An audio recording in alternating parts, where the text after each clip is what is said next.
अगर हम लोग अगली केमिकल रिएक्शन की बात करें, एक रिएक्शन का नाम आता है बाय द ग्रिग्नार्ड रिएजेंट। आज अगर ग्रिग्नार्ड रिएजेंट से मुझे एल्केन का फॉर्मेशन करना है, बच्चों सबसे पहले तो हमारे मन में सवाल ये आना चाहिए कि अगर आप लोग ग्रिग्नार्ड रिएजेंट से एल्केन का फॉर्मेशन अगर करना चाह रहे हो तो first of all we have to know what is the Grignard reagent here. बच्चों ग्रिग्नार्ड रिएजेंट की अगर हम बात करें, मैंने अगर एल्काइल हेलाइड अगर ले रखा है और मैंने अगर इसकी रिएक्शन मैग्नीशियम के साथ ड्राई ईथर की प्रेजेंस में अगर करवाया, तो आज अगर आप कभी भी एल्काइल हेलाइड की रिएक्शन मैग्नीशियम के साथ में अगर आपने कभी भी ड्राई ईथर की प्रेजेंस में करवाया, so this magnesium will insert between the R और एक्स, और as your magnesium will insert between the R और एक्स, सो ये मेरा बन जाएगा एल्काइल मैग्नीशियम हेलाइड। और ये जो मेरा एल्काइल मैग्नीशियम हेलाइड जो कहलाता है, it is basically known as the Grignard reagent.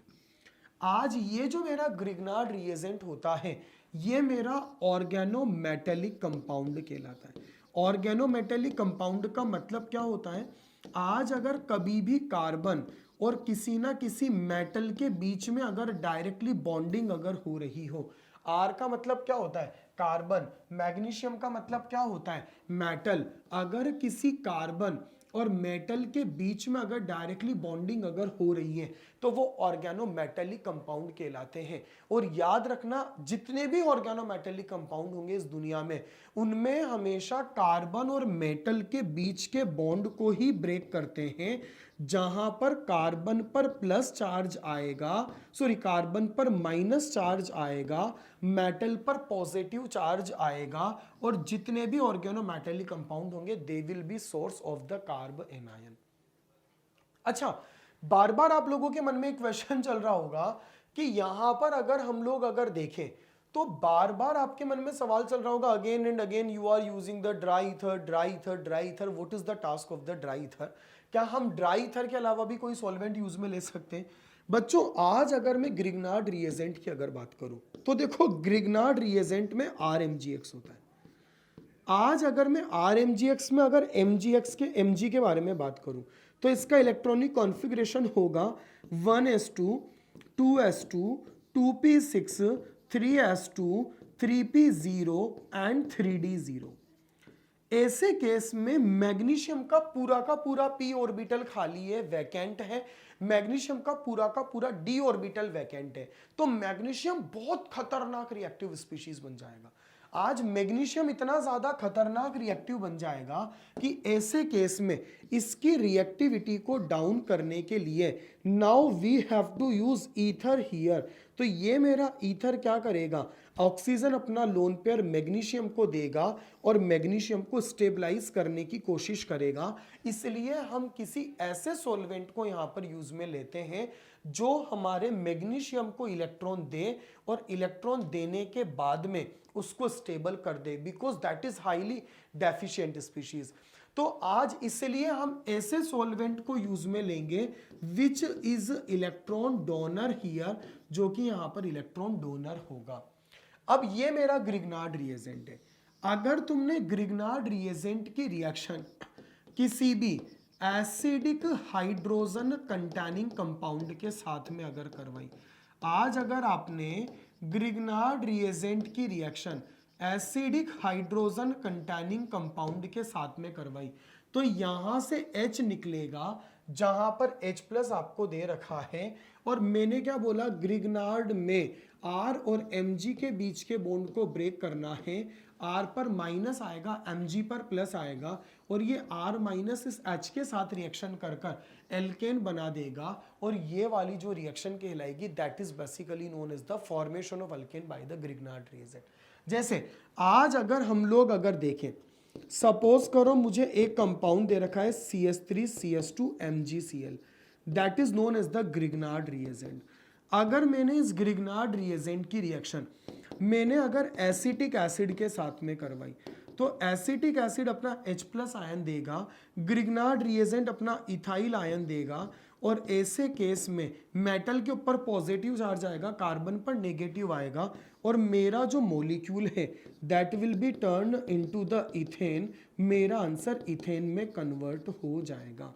तो आपको अगर कभी भी ग्रिग्नार्ड रिएजेंट अगर दे दे और अगर उसकी रिएक्शन किसी भी एक्टिव हाइड्रोजन कंटेनिंग कंपाउंड के साथ करवाई, एसिडिक हाइड्रोजन कंटेनिंग कंपाउंड के साथ करवाई, चाहे वो पानी हो, अमोनिया हो, अल्काइन हो, फिनोल हो, एसिड हो, प्राइमरी अमाइन हो, सेकेंडरी अमाइन हो, पाइरोल हो, या आप लोगों का इथाइल अल्कोहल हो, ऐसे केस में आज अगर आप इसकी रिएक्शन अगर कभी भी ऐसे एसिडिक हाइड्रोजन कंटेनिंग कंपाउंड के साथ करवाओगे तो वो acidic hydrogen containing compound Grignard reagent के आर के साथ रिएक्शन करेगा और अल्केन में कन्वर्ट हो जाएगा।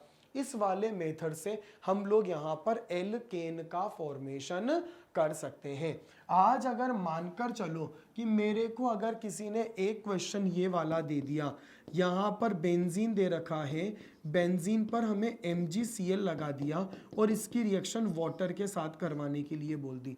मैंने आपसे क्या बोला, ग्रिग्नार्ड रिएजेंट में कौन सा बॉन्ड तोड़ेंगे, कार्बन और मैग्नीशियम का, कार्बन पर माइनस और मैग्नीशियम पर प्लस, ये जो मेरा माइनस है ये मेरे वाटर के H प्लस के साथ रिएक्शन करेगा और करने के बाद तुम्हारा मॉलिक्यूल बेंजीन में कन्वर्ट हो जाएगा। जैसे ही तुम्हारा मॉलिक्यूल बेंजीन में कन्वर्ट हो जाएगा, इस प्रकार से हम लोग किसी भी ग्रिग्नार्ड रिएजेंट की रिएक्शन अगर कभी एसिडिक हाइड्रोजन कंटेनिंग कंपाउंड के साथ करवाए, एक्टिव हाइड्रोजन कंटेनिंग कंपाउंड के साथ करवाए, तो मेरा जो ग्रिग्नार्ड रिएजेंट है उसका जो एल्काइल ग्रुप है that will turn into the alkane. हमारा R जो रहेगा वो RH में कन्वर्ट हो जाएगा और हमारा आंसर इस प्रकार से आ जाएगा। तो ये मैंने ग्रिग्नार्ड रिएजेंट से एल्केन का फॉर्मेशन बताया। अब मेरी अगली केमिकल रिएक्शन का नाम है फ्रॉम अल्कीन्स एंड अल्काइंस। अगर मैंने अल्कीन और अल्काइन का हाइड्रोजिनेशन करवाया, हाइड्रोजिनेशन का मतलब क्या होता है, एडिशन ऑफ हाइड्रोजन अगर करवाया, तो कभी भी अगर मैंने एल्कीन का और अल्काइन का हाइड्रोजिनेशन करवाया, ये मेरा ओलिफिन कहलाता है, ये मेरा अल्कीन है। एल्कीन की रिएक्शन मैंने हाइड्रोजन के साथ करवाई और आप यहाँ पर कोई भी कैटलिस्ट यूज में ले सकते हो, चाहे आप निकल यूज में ले लो, चाहे आप प्लेटिनम यूज में ले लो, चाहे आप पैलेडियम यूज में ले लो। तो यहाँ पर क्या होगा, ये वाला जो मेरा पाई बॉन्ड होता है, this pi bond is comparatively weak bond. तो जैसे मेरा पाई बॉन्ड अगर यहाँ पर वीक बॉन्ड जो है, यह पाई बॉन्ड यहाँ से टूटेगा और टूटने के बाद में हाइड्रोजन आपका जुड़ जाएगा। जैसे ही हाइड्रोजन तुम्हारा जुड़ जाएगा तो आपका जो अल्कीन जो होगा that will turn into the corresponding alkane और ये वाला मेरा मॉलिक्यूल एल्केन में कन्वर्ट हो जाएगा। सपोज अगर मुझे साइक्लोहेक्सीन अगर दे रखा है, आज अगर मैंने हाइड्रोजन के साथ रिएक्शन करवाई in the presence of the निकल, तो ऐसे केस में मुझे पाई बॉन्ड को तोड़ना है, हाइड्रोजन हाइड्रोजन को जोड़ना है।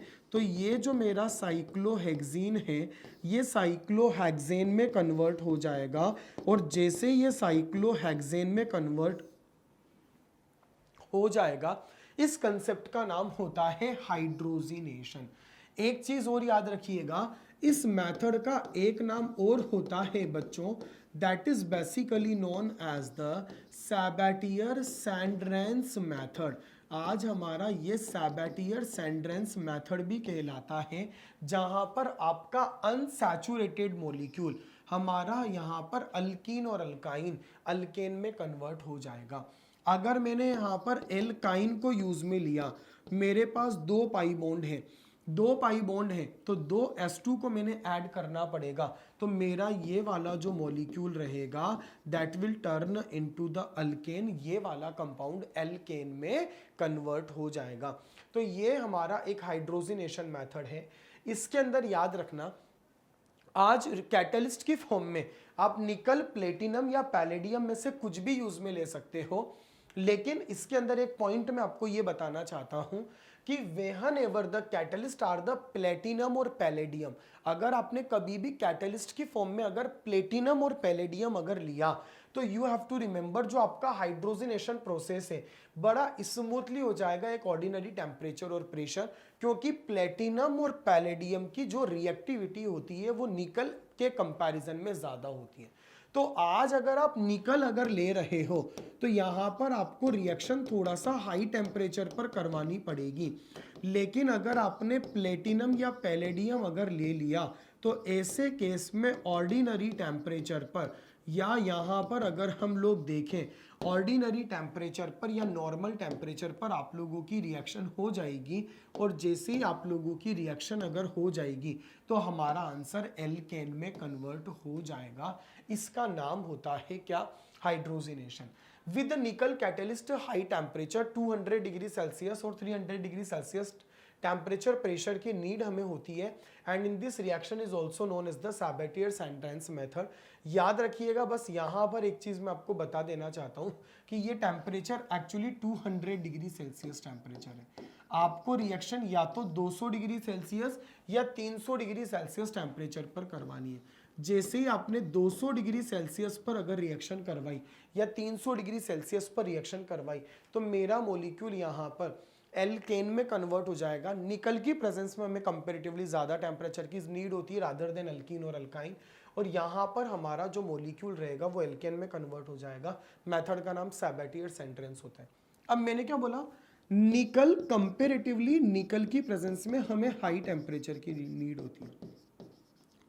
अब अगर मुझे निकल के प्रेजेंस में अगर कंपैरेटिवली हाई टेम्परेचर की नीड होती है, क्यों? क्योंकि मेरा निकल थोड़ा सा लेस रिएक्टिव होता है। आज अगर आपका निकल अगर कंपैरेटिवली अगर लेस रिएक्टिव अगर होता है तो आज अगर आप इसको मोर रिएक्टिव अगर बनाना चाहते हो तो ध्यान रखना यहाँ पर to make it more reactive, अगर आप इसको कभी भी मोर रिएक्टिव अगर बनाना अगर चाहते हो तो ऐसे केस में आपको निकल की जगह पर क्या वर्ड यूज में लेना है?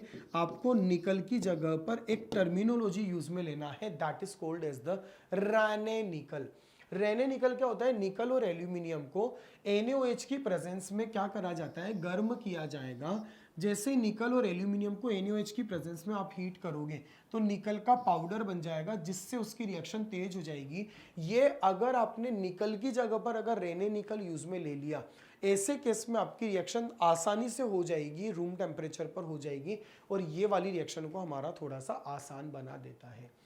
अब एक टर्मिनोलॉजी आती है reduction of alcohol aldehyde ketone acid by the red phosphorus and HI। बच्चों देखो, आज ये अगर हम लोग देखें तो there are many type of the reducing agent. आज बहुत सारे टाइप के रिड्यूसिंग एजेंट होते हैं। उनमें से एक रिड्यूसिंग एजेंट का जो नाम है, उस रिड्यूसिंग एजेंट का नाम है रेड फॉस्फोरस HI। ये रेड फॉस्फोरस HI एक ऐसा रिड्यूसिंग एजेंट होता है बच्चों, जो इसके सामने कोई भी फंक्शनल ग्रुप अगर दे रखा हो तो ये वाला हमारा रेड फॉस्फोरस HI हमारे किसी भी फंक्शनल ग्रुप को, आज इसके सामने कोई भी फंक्शनल ग्रुप अगर आ जाए तो ये रेड फॉस्फोरस HI हमारे उस फंक्शनल ग्रुप को एल्केन में कन्वर्ट कर देता है। कुछ भी नहीं करना। रेड फॉस्फोरस और HI जो होगा, it is basically reducing agent ही है। आपको चाहे एल्कोहल दे दे, चाहे एल्डिहाइड दे दे, चाहे कीटोन दे दे, चाहे कार्बोक्सिलिक एसिड दे दे, चाहे एल्काइल हैलाइड दे दे, कुछ भी दे दे, आपके मॉलिक्यूल में जितने कार्बन हैं बस आपको उतने ही कार्बन का अल्केन बना देना है। जैसे ही आप लोगों ने उतने ही कार्बन का अल्केन अगर बनाया तो ये वाला जो मेरा मॉलिक्यूल रहेगा वो हमारा अल्केन में कन्वर्ट होगा। अब कैसे कन्वर्ट होगा? ये मेरा जो एल्कोहल है सबसे पहले HI के साथ रिएक्शन करेगा। HI के साथ रिएक्शन करने के बाद वाटर का मॉलिक्यूल निकलेगा और आपका RI बन जाएगा। ये जो मेरा बना हुआ RI है ये वापस HI के साथ रिएक्शन करेगा, करने के बाद आपका RH बन जाएगा और इधर से I2 निकल जाएगा। ओवरऑल अगर मैं देखूं तो मैं यहां पर क्या बोल रहा हूं, अगर मुझे एल्कोहल अगर दे रखा है और मैंने अगर इसकी रिएक्शन रेड फॉस्फोरस और HI के साथ में अगर करवाई तो as you will do the reaction with the red phosphorus HI, आपका मॉलिक्यूल उतने ही कार्बन के एल्केन में कन्वर्ट हो जाएगा। वो तो मैंने आपको यहाँ पर टुकड़ों टुकड़ों में बताया कि सबसे पहले आप लोगों का जो एल्कोहल है वो एल्कोहल HI के साथ रिएक्शन करने के बाद RI बनाएगा। RI का मतलब होता है आयोडो अल्केन का फॉर्मेशन करेगा। फिर वो जो तुम्हारा आयोडो अल्केन है वो आपका आगे वापस HI के साथ रिएक्शन कर कर अल्केन बनाएगा। मैंने आपको डायरेक्टली बता दिया कि अगर आपको एल्कोहल अगर दे रखा है and you want to do the reaction with the red phosphorus HI, then you have to convert your alcohol into the alkane having the same number of carbon atom which is present in your parent functional group.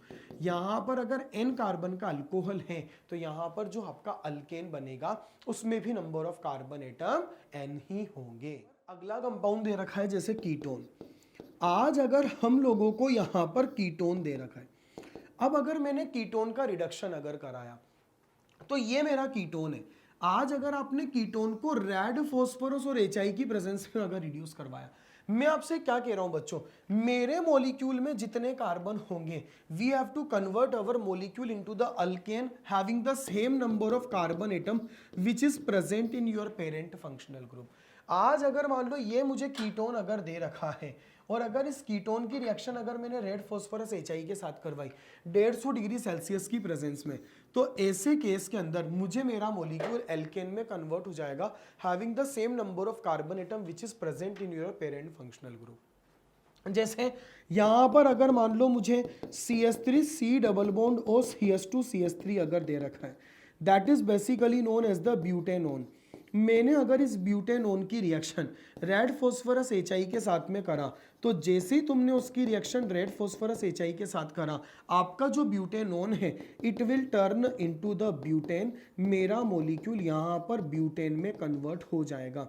मतलब मैं conclusion आपको क्या बताना चाहता हूँ बच्चों कि when ever your aldehyde alcohol carboxylic acid ketone alkyl halide कुछ भी अगर आपको दे रखा है, आप अगर उसको कभी भी मतलब सिंपल सा फंडा अगर अपन यहां पर निकाले, तो मैं आपसे क्या कह रहा हूं, चाहे मुझे कार्बोक्सिलिक एसिड दे दे, चाहे मुझे एल्कोहल दे दे, चाहे मुझे एल्काइल हैलाइड दे दे, चाहे मुझे एल्डिहाइड दे दे, चाहे मुझे कीटोन दे दे, इनमें से कोई भी कंपाउंड अगर मुझे दे रखा है, अगर मैंने उस मॉलिक्यूल को रेड फास्फोरस HI के साथ में अगर रिड्यूस करवाया, तो आपका काम केवल और केवल इतना होगा कि we have to convert your molecule into the alkane having the same number of carbon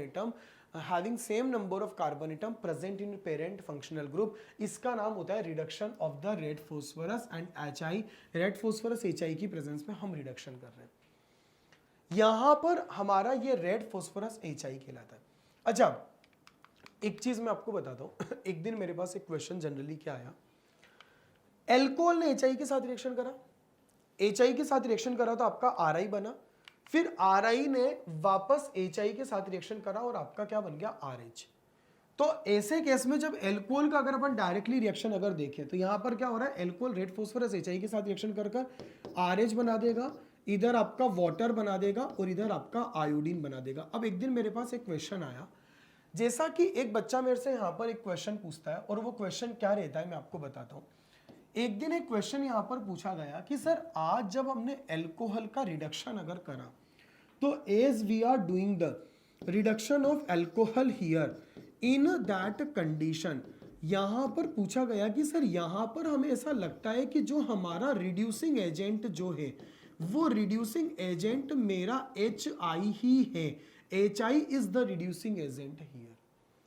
कि आज अगर भाई रेड फास्फोरस का तो कोई वर्क ही नहीं लग रहा, आज अगर आप इस रिएक्शन को देखोगे, सबसे पहले एल्कोहल की रिएक्शन HI के साथ कराई, RI बना, RI वापस HI के साथ रिएक्शन कर RH बन रहा है। तो एक दिन एक बच्चे ने बोला कि सर यहाँ पर मेनली जो रिड्यूसिंग एजेंट है वो तो HI है, तो फिर इस रेड फास्फोरस का टास्क क्या है। एक्चुअली क्या होता है बच्चों, इस रिएक्शन में, इन दिस रिएक्शन, आज अगर अपन इस रिएक्शन की बात करें, फॉर्म्ड अल्केन, यहां पर जो आपका अल्केन बना ऑन रिएक्शन विद आयोडीन, वो क्या करेगा, आयोडीन के साथ रिएक्शन कर कर फॉर्म्ड एल्काइल आयोडाइड, वो एल्काइल आयोडाइड का फॉर्मेशन कर लेता है। आज जो मेरी रिएक्शन में जो अल्केन बना है, ये एल्केन क्या करता है, I2 के साथ में रिएक्शन कर कर आपकी रिएक्शन को आगे ले जाएगा और हमारे इसको एल्काइल आयोडाइड में कन्वर्ट कर देगा। अब अगर एल्काइल आयोडाइड में कन्वर्ट कर देगा, अब अगर आप चाहते हो कि हमारा एल्काइल आयोडाइड नहीं बने तो आपको कहीं ना कहीं इसको खत्म करना पड़ेगा। इसको क्यों खत्म करना पड़ेगा? ताकि ये रिएक्शन नहीं कर सके। इसीलिए मैं रेड फॉस्फोरस को यूज में लेता हूं। वो मेरा फॉस्फोरस आयोडीन के साथ में रिएक्शन करता है और जैसे हमारा फॉस्फोरस आयोडीन के साथ में रिएक्शन करेगा, आयोडीन के साथ में रिएक्शन कर कर ये PI3 बना लेगा और जैसे ये हमारा PI3 बना लेगा, ऐसे परिस्थिति के अंदर ये जो मेरा फिर PI3 एल्केन के साथ रिएक्शन नहीं कर सकता। That is the reason we have to use the red phosphorus here. तो मेरा जो रेड फॉस्फोरस है, अच्छा आपके मन में ये क्वेश्चन आ सकता है why you are using the red phosphorus only? Phosphorus तो व्हाइट भी होता है। हमारे ये वाली जो रिएक्शन है ना, ये ऑलमोस्ट 150 डिग्री सेल्सियस टेम्परेचर पर होता है और इतने ज्यादा टेम्परेचर पर केवल रेड फॉस्फोरस ही स्टेबल होता है। व्हाइट फॉस्फोरस का इग्निशन जो टेम्परेचर होता है that is what, room temperature, 30 degree Celsius temperature उसका इग्निशन टेम्परेचर होता है। तो वो 30 डिग्री सेल्सियस पर ही जल जाएगा। हमारी रिएक्शन 150 डिग्री सेल्सियस पर हो रहा है, तो हमें ऐसे फॉस्फोरस को यूज में लेना पड़ेगा जितने हाई टेम्परेचर पर भी स्टेबल हो। दैट इज द रीजन हम लोग यहाँ पर क्या करेंगे, हम लोग यहाँ पर रेड फॉस्फोरस को यूज में लेंगे। तो आपको अगर कोई भी फंक्शनल ग्रुप अगर दे दे और आपने अगर अपने मॉलिक्यूल को रेड फॉस्फोरस HI की प्रेजेंस में अगर रिड्यूस करवाया, तो आपका जो फंक्शनल ग्रुप है वो उतने ही कार्बन के अल्केन में कन्वर्ट हो जाएगा। अगर तुम्हारे पास यहाँ पर कार्बन N है तो तुम्हारे एल्केन में भी नंबर ऑफ कार्बन N ही रहेंगे। That concept is basically known as what, ये मेरा रिडक्शन प्रोसेस कहलाता है। अब यहां पर अगर हम लोग रिडक्शन की बात करें, चूंकि यहां पर हम कंटिन्यूसली रिडक्शन पढ़ रहे हैं, भाई आपने अल्कीन और अल्काइन का जब हाइड्रोजिनेशन करा तो हाइड्रोजिनेशन का मतलब क्या होता है, हाइड्रोजन का जुड़ना। तो हाइड्रोजन का जुड़ना या हाइड्रोजन का एडिशन वो भी तो रिडक्शन ही कहलाता है। फिर मैंने रेड फॉस्फोरस HI की प्रेजेंस में रिडक्शन करवाया।